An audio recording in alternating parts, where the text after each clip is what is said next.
કંઠી અને તિલક બે આપણા ચિહ્ન છે વૈષ્ણવના. જેમ એક સધવા સ્ત્રી હોય તો એનું ચિહ્ન સૂત મંગલસૂત્ર છે. કૃષ્ણ સાથે અથવા ઈશ્વર સાથે આ આત્માનું પરિણય થયું છે એની નિશાની કંઠી છે, પહેલી વસ્તુ.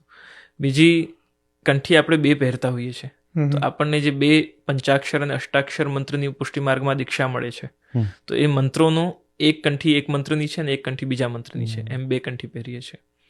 ત્રીજું રીઝન એ છે કે જેમ જીપીએસ આપણે યુઝ કરીએ છીએ અને જીપીએસ સેટેલાઇટ સાથે કનેક્ટેડ છે, સેટેલાઇટ સાથે કનેક્ટેડ ન હોય અગર તો એ આપણને ડિરેક્શન્સ ના માર્ગ ભટકી જઈએ.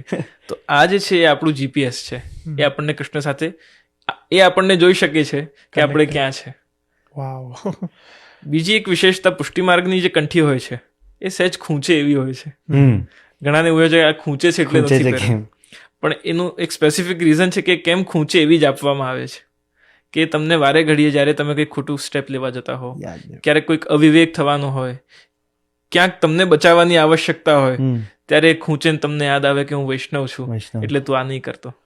આ વસ્તુ ક્યારે મેં સાંભળી નથી કોઈના પાસે કે આટલી ડેપ્થમાં એની ડિટેલિંગ હશે.